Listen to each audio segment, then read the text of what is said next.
राजस्थान में विधानसभा चुनाव का घमासान चल रहा है। 25 नवंबर को मतदान होने वाले हैं। उससे पहले भाजपा और कांग्रेस आमने सामने हो गई है और आज ईडी की जो कार्रवाई हुई कांग्रेस के प्रदेशाध्यक्ष गोविंद सिंह डोटासरा के और सीएम अशोक गहलोत के पुत्र वैभव गहलोत के घर पर छापेमारी हुई, समन आया है। इसके बाद में दोनों आपस में एक दूसरे के खिलाफ हो गए, वार चल रहा है क्योंकि ये चुनावी माहौल है। लेकिन धरातल स्तर पर यहाँ की जनता क्या सोचती है इन मुद्दों के बारे में, या फिर अपने क्षेत्र में किस तरह की समस्याओं से वो जूझ रहे हैं और उनको किस तरह से पार पा सकते हैं, इसके बारे में जानने के लिए आए हैं आज उदयपुर ग्रामीण विधानसभा में। उदयपुर ग्रामीण विधानसभा के बारे में थोड़ा बता दें। शहर से बिल्कुल सटी हुई है, आदिवासी आबादी ज़्यादा है लेकिन इसमें शहरी क्षेत्र भी काफ़ी है। ये आप देख सकते हैं जिस जगह हम खड़े हुए हैं शहरी एरिया है, लेकिन आता उदयपुर ग्रामीण विधानसभा। यहाँ पर बैठे हुए हैं, इनसे बात करेंगे और जानेंगे यहाँ के हाल और चर्चा करेंगे इनसे। मैडम, सबसे पहले बताइए, चुनाव आने वाले हैं, किस तरह से माहौल देखते हैं आप? बिल्कुल, आप खड़े हो जाइए। किस तरह से माहौल है, तैयारियाँ चल रही है? जी, माहौल तो जैसा होना चाहिए। सभी के दिलों में बहुत सारी चीज़ें हैं, कोई नाराज़ है, कोई खुश है ना। गवर्नमेंट जो अच्छा काम करेगी उसकी तरफ तो जाएंगे ही जाएंगे, ठीक है। और रही बात सिक्योरिटी की, महिलाओं की, तो मैं कांग्रेस से बिल्कुल खुश नहीं हूँ क्योंकि कांग्रेस की सरकार के सामने छोटी सी बच्चियां या जिस तरीके से महिलाओं के साथ बलात्कार हो रहे हैं या अत्याचार हो रहे हैं, उससे मैं बिल्कुल खुश नहीं हूँ। मैं खुद बीजेपी की पदाधिकारी हूँ, लेकिन सिर्फ मैं चाहती हूँ कि इस देश को सुरक्षित रखना है तो मोदी जी आने चाहिए। अच्छा, आप उदयपुर ग्रामीण विधानसभा में 2 बार से भाजपा विधायक है, क्या देखते हैं यहाँ पर, किस तरह से समस्या लोगों की आप तक पहुँचती है, उनसे बारे में? बहुत सारी चीज़ें, चाहे मैं इस बीजेपी में हूँ, लेकिन बहुत सारी चीज़ें ऐसी है कि समस्याएं लेकर जाते हैं तो मैं पार्षद से भी खुश नहीं हूँ। मैं आज आपसे क्लियर बोल रही हूँ इस माध्यम से कि मैं खुद किसी को लेकर गई थी, जबकि मैं पदाधिकारी हूँ मंडल की, लेकिन मुझे ऐसा जवाब दिया गया कि पट्टों के संबंध में। तो मैं तो पदाधिकारी हूँ, मैं तो इस पूरे पानीरों की मादड़ी में से किसी को भी लेकर जा सकती हूँ, उनकी समस्याओं के साथ खड़ी हो सकती हूँ। लेकिन मैं एक ही बार गई और एक ही बार मुझे पार्षद महोदया के घर से बिल्कुल मैं संतुष्ट नहीं थी। बदतमीज़ी के शब्द उनके बेटे ने बोले थे कि आपका दिमाग नहीं चलता है क्या, आप इस तरीके। क्या समस्या लेके गए थे? समस्या पट्टा बनवाना था और किसी के पास में बुज़ुर्गों के साइन चाहिए थे पुराने, और मैंने ये बोला कि भाई देखो, आप पार्षद महोदया हो तो आप लिख कर दे दें तो इनकी समस्या हल हो जाएगी, ठीक है। आप पुराने हैं और पार्षद हैं, आप इस क्षेत्र के एक तरह से पार्षद को पिता माना जाता है उस क्षेत्र का, तो आप ये बता दें। तो वैसे आपको क्या महोदया ने कुछ नहीं कहा, ये मैं अभी यहाँ बोल रही हूँ कि उन्होंने कोई अपशब्दों का इस्तेमाल नहीं किया, लेकिन उनके बेटे ने आकर, और वो जिस यूनिफॉर्म में थे वो भी एक महिला के सामने आने वाली यूनिफॉर्म नहीं थी। तो आप ये बताइए समस्या क्या क्या थी यहाँ की? आपकी क्या थी कि मैं गई कि मैडम इनके नहीं, यहाँ उदयपुर विधानसभा की समस्या है, वो पर्सनली बात हो गई है, बिल्कुल। लेकिन समस्या की बात करें तो कुछ समस्याएं दिखती है आप इस विधानसभा में? जी, बहुत सारी समस्याएं हैं। जैसे यहाँ पर आप ये समझिए कि बिजनेसमैन, मैं खुद भी बिजनेसमैन हूँ, सारे बिजनेसमैन खुश नहीं हैं क्योंकि जब से नोटबंदी हुई तब से ही परेशान थे, तो काफ़ी लोग नाराज़ भी हैं। लेकिन बस मैं ये कहना चाहती हूँ आपसे कि कहीं पर, चाहे विधानसभा हो, चाहे गरीब हो, अमीर हो, जो सरकार, चाहे वो मोदी सरकार हो, चाहे कांग्रेस हो, जो इन आदिवासी या गरीब लोगों के हित में सोचेगा, मैं उन्हीं को प्रणाम करती हूँ और मैं हमेशा पार्टी की रहूँगी। मैं पार्टी से हूँ और उन्हीं के लिए मैं कहना चाहूँगी कि अच्छे से हमारी पार्टी, अगर बीजेपी के नेता को, हमारे फूलजी में भाई साहब को टिकट मिलता है तो वो इन सब के बारे में सोचें और घर घर जाकर उनकी समस्याओं का समाधान करें। जी, आप बताएं, क्या देखते हैं उदयपुर ग्रामीण विधानसभा क्षेत्र है ये, किस तरह से पहले तो तैयारियां चल रही है चुनाव की इस क्षेत्र में, क्या देखते हैं? उदयपुर जो ग्रामीण विधानसभा क्षेत्र है उसमें तैयारियां तो चल रही है, लेकिन पिछले कई सालों से जनता की जो समस्या है वो उन पर कोई जूं नहीं रहेंगी है। सभी 5 साल के लिए आते हैं, चाहे बीजेपी हो चाहे कांग्रेस हो, आते हैं, अपने मुद्दे बताते हैं और जैसे ही सरकार को 4.5 साल होते हैं, 6 महीने के लिए सभी सरकारें काम करती है और फिर वापस उसी को बस्ते में डाल देती। आम जनता का किसी को कोई परवाह नहीं है। आम जनता आज भी मरी जा रही है। आम जनता आज भी उस गरीबी रेखा के साथ है जब से देश आज़ाद हुआ था। हम अंग्रेज़ों से तो गुलामी से निकल चुके हैं, लेकिन इस लोकतंत्र की गुलामी से हम नहीं निकल पाए, क्योंकि हमें 5 साल तो बीजेपी वाले फुटबॉल बनाते हैं और 5 साल कांग्रेस वाले फुटबॉल बनाते हैं। अच्छा, कैसी सरकार चाहते हैं आप? कैसी होनी चाहिए सरकार? सरकार होनी चाहिए स्पष्टवादी, लेकिन स्पष्टवादी तो लोग हैं नहीं हैं। फिर भी कुछ अच्छे जिनके परिवारों से मोह नहीं हो, ऐसे अगर नेता हैं जो परिवार को के साथ बिल्कुल कोई तालमेल नहीं रखें और जनता की सेवा में लगें, जैसे हमारे योगी जी लगे हुए हैं, ऐसे लोगों की सरकार चाहिए राजस्थान में। उदयपुर ग्रामीण विधानसभा में आप देखते हैं कैसा प्रत्याशी होना चाहिए? प्रत्याशी तो उदयपुर ग्रामीण सभा में हमें मिल चुका है, फूल सिंह जी मीणा, जो पिछले भी बार रह चुके हैं। अब हमें कांग्रेस से इंतजार है कि किसको टिकट मिले, लेकिन प्रत्याशी युवा होना चाहिए और रिपीट नहीं होना चाहिए किसी भी पार्टी में, चाहे वो बीजेपी हो चाहे कांग्रेस में। नए को मौका मिलना चाहिए। आप बताइए, क्या सोचते हैं? चुनाव आ रहे हैं, किस तरह से देखते हैं पॉलिटिकल एरा को? निश्चित रूप से अगर अपन उदयपुर विधानसभा की बात करें तो लगातार 2 टर्म हो गए, फूल सिंह जी मीणा को टिकट भी मिला है और कहीं ना कहीं पार्टी और जनता उनका काम देखती है, तभी नीचे से जो सर्वे ऊपर जाता है और टिकट मिलता है। और मैं तो इस बार भी पूरे दावे के साथ कह रहा हूँ कि जो पिछली बार जो उनका जीत का अंतर रहा था, वह निश्चित रूप से इस बार भी बढ़ेगा। समस्या कुछ दिखती है? ग्रामीण विधानसभा है, आप फूल सिंह जी की तारीफ कर रहे हैं जो अभी विधायक है वर्तमान, समस्या भी आती होगी, जनजातीय क्षेत्र भी लगता है, क्या देखते हैं इस चीज़? जैसे अपने रोड नेटवर्क के मामले में इन्होंने पूरा योगदान दिया। जैसे गोवर्धन विलास के वहाँ पे जो बोटलनेक था, कितने 40-50 सालों से वो कभी खुला नहीं था, तो इसमें विधायक जी ने और अपनी सक्रिय भूमिका निभाई और वो उन्होंने सोल्व कराया प्रॉब्लम। और कांग्रेस ने तो अभी आपको बताया कि कितनी भर्तियां और बेरोजगारों के नाम पे, मतलब आप देखो कि गांव के और जब ग्रामीण क्षेत्रों के जो ये अपने आदिवासी भाई होते हैं, वो यहाँ पर अपने माता पिता उनको कैसे जीवन यापन करा के और कोचिंग सेंटर, महंगे महंगे कोचिंग सेंटर में ज्वाइन कराते हैं, और सब कुछ होने के बाद वो वापस भर्तियाँ या तो पोस्टपोन हो जाती है या रद्द हो जाती है, तो उन माँ बाप पे और उन कैंडिडेट पे क्या गुजरेगी। तो निश्चित रूप से यह भी एक बहुत बड़ा मुद्दा इस बार विधानसभा चुनाव में रहने वाला है। आप बताएं, आप क्या मुद्दा है अपने यहाँ ग्रामीण विधानसभा का? सबसे बड़ा मुद्दा क्या है? सबसे मुद्दा तो जहां अपन खड़े हैं, सबसे बड़ा मुद्दा हमारा ही मुद्दा है। हमारे जैसे ये जड़ाव नस्सी से लेके हमारे मेनारे गेस्ट हाउस तक जो ये व्यापारी हैं और ये दुकानें हैं, इनके अभी तक पट्टे नहीं मिले और कोई उचित कारण भी नहीं बताते हैं। सरकार की तरफ से अभी हुआ था पट्टों का कार्यक्रम?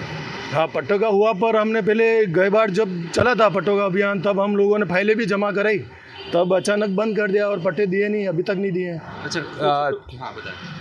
कुछ अब पता भी नहीं पड़ता है, रोड चौड़ी हो रही है, कुछ लोग तो ऐसा कहते हैं, कुछ कह रहे हैं नहीं हो रही है चौड़ी, ने पैसे लेना हो तो भी ले और हमको पट्टे तो दे। अच्छा, क्या समझते हैं आप? उदयपुर ग्रामीण विधानसभा से फूल सिंह जी मीणा है, उससे पहले कटारा परिवार से विधायक रहे हैं, क्या देखा आपने? काफ़ी चुनाव देख चुके होंगे आप।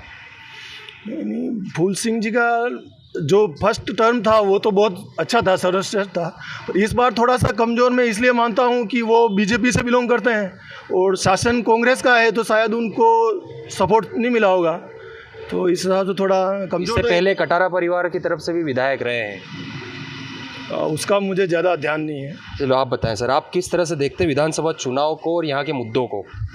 विधानसभा चुनाव यहाँ की एक परंपरा रही है राजस्थान में, एक बार सरकार बीजेपी एक बार कांग्रेस के, पर मेवाड़ में हमेशा बीजेपी का वर्चस्व रहा है, क्योंकि बीजेपी का वर्चस्व होने का कारण उनका जो लीडरशिप है मोदी जी, और मोदी जी के विज़न पे ही चल रही है, तो उनको पूरा सपोर्ट रहता है।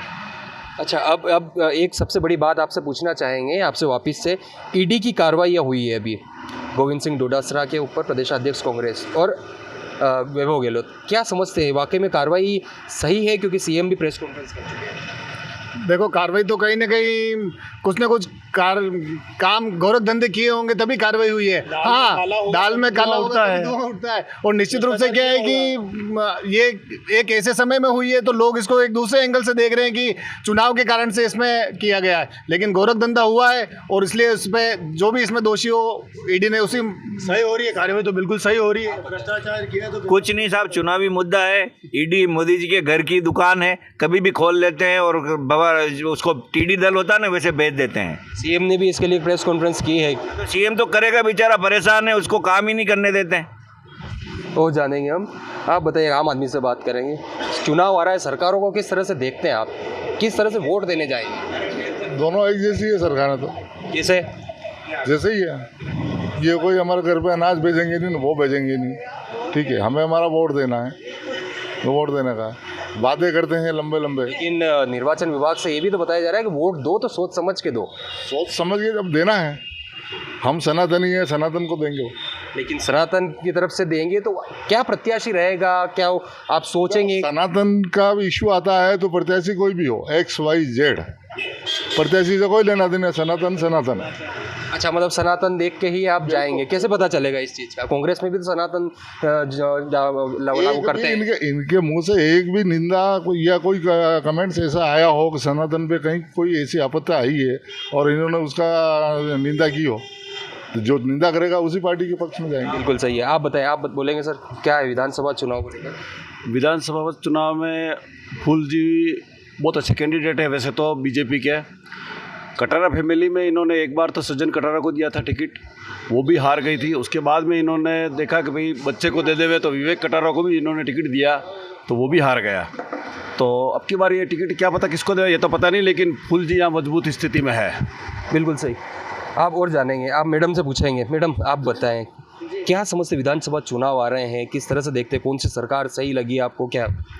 मेरा नाम राजकुमारी मेनारिया है। मैं पानेरू की मादुली से वार्ड 22 की पूर्व नगर निगम की पार्षद रही हूँ। मैं यही कहना चाहूँगी कि आप देखिए कि 2 बार हमारे पूर्व तो क्या बोलूं, पर हाँ, हमारे फूल सिंह जी को अवसर मिला विधायक बनने का। मैं आपको एक छोटा सा उदाहरण देना चाहती हूँ। बिल्कुल बिल्कुल। खेमराज कटारा जो एक सैटेलाइट हॉस्पिटल हमने खोला, ठीक है, तो वहाँ पर एक लिफ्ट बंद पड़ी थी और उनका कार्यकाल में वो विधानसभा के एमएलए चुन लिए, तो वो दायित्व किसका बनता कि भाई वो कटारा साहब का काम था, उन्होंने सैटेलाइट हॉस्पिटल बनवा दिया। अब उसका रख रखाव तो जो वर्तमान में जो एमएलए होगा वही करेगा ना। तो वहाँ पर जो महिलाएं जिनके बच्चे होते हैं प्रस्तुत अवस्था में, तो उन महिलाओं को सीढ़ियाँ, क्या वो सीढ़ियाँ चढ़ के जा सकती है? तो कलेक्टर साहब बैठे हुए थे, संभागीय आयुक्त बैठे थे, फूल जी मेरे पास बैठे हुए थे। मैंने ये मुद्दा RNT कॉलेज में उठाया था कि साहब ये वर्तमान में एमएलए हैं और ये आधारभूत ये जो समस्या है ये इसको क्यों नहीं सुन रहे हैं? तो वो बात मैंने बोली उनको। उसके बाद में वो लिफ्ट चालू हुई। मतलब विधायक के कामों से खुश नहीं है? काम से खुश होने की बात नहीं है, डेवलपमेंट विज़न, मुझे मेरे क्षेत्र में क्या करना, जो सार्वजनिक स्थान हैं उनको कैसे मैनेजमेंट करना, सार्वजनिक जो कार्यालय हैं, जो विभाग हैं, जो चिकित्सालय हैं, उनको कैसे मैनेजमेंट करना, मतलब वो नहीं हुआ है। और आप देखिए कि जैसे मेरे पूर्व वक्ता ने बताया था कि वो फर्स्ट बार में हुए होंगे एक्टिव, लेकिन उसके बाद में उनको ये लग गया कि क्या है, मैं तो धोख लग जाता हूँ, जनता मुझे वोट दे देती है। पर ये मैं आपके चैनल के माध्यम से ये कहना चाहती हूँ कि ये पब्लिक है, ये सब जानती है, अंदर से जानती है, बाहर से जानती है, सब जानती है। और आप नहीं बोलो उससे पहले मैं अपनी बात भी बता देना चाहती हूँ कि जो आप अभी डोडासरा के घर जो ईडी वाला मामला आया है ना, तो ये तो सब 5 साल के अंदर होना चाहिए ना। ऐसे कार्यक्रम तो 5 साल के अंदर होने चाहिए कि भाई कहाँ पे क्या घोटाला हो रहा है, तो जनता को भी समझ में आता, पब्लिक को भी समझ में आता कि यार देखो हमारी केंद्र सरकार कितनी एक्टिव है जो इस तरह के ईडी छापे डाल रही है। और ये चुनाव आए हैं, कभी किसके घर, कभी किसके घर, कभी करोड़ी लाल कर रहा है तो कभी कौन कर रहा है, ये कोई तरीका होता है क्या? चुनाव है। पर मैं ये कहती हूँ कि 5 साल तक राजस्थान सरकार में जो अशोक गहलोत ने जो कल्याणकारी योजनाएं जो लागू की है, ये भले कहो कि रेवड़े माटी है, लेकिन जिसके घर बीतती है वही जानता है। मैं आपको मेरे घर से शुरुआत करती हूँ। मेरे पति का ब्रेन का ऑपरेशन हुआ, उस समय हो सकता मेरे घर झूंपड़े सब बिक जाते। उस समय RGH जो एक कल्याणकारी उन्होंने योजना लागू की, तो उसकी वजह से मुझे इतनी दिक्कत नहीं आई। मैं आसानी से मेरे पतिदेव का मैं इलाज करा पाई। इसी तरह से चिरंजीवी योजना जो है हर गरीब ने उसका लाभ लिया। बिल्कुल, मतलब ईडी की जो कार्रवाई वो आपको चुनावी स्टंट दिखता है? मुझे 100% दिखता। मेरे पूर्व वक्ता ने बताया, अभी मेरे पूर्व वक्ता ने भी बताया कि ये जो है ना चुनावी माहौल में ऐसा काम कर रहे हैं। ये काम तो इनको 5 साल के अंतर्गत करना चाहिए, ताकि जो पब्लिक है, आम पब्लिक, उनके पीठ थपथपावे, उनकी वाहवाही करे कि चलो हमने इनको चुन करके और केंद्र सरकार में भेजा है, तो कम से कम ये इस तरह से जागरूक तो हैं। ऐसा करने से मैंने आपको अभी भी बोला कि ये पब्लिक है, सब जानती है कि ये चुनावी स्टंट है, और अशोक गहलोत जी कहीं कमज़ोर होने वाले नहीं है। मैं आपके चैनल के माध्यम से कह रही हूँ कि राजस्थान सरकार में अशोक जी गहलोत पुनः राजस्थान सरकार में मुख्यमंत्री बनकर आ रहे हैं। तो ये जाने यहाँ की समस्याएं और यहाँ की बातें जो भाजपा कांग्रेस दोनों दल के नेताओं से बात की। इसके साथ आम आदमी भी जो है वो भी अपनी पीड़ा बता रहे हैं कि उदयपुर ग्रामीण विधानसभा में क्या समस्याएं बनी हुई हैं। एबीपी न्यूज़ से विपिन सोलंकी, उदयपुर।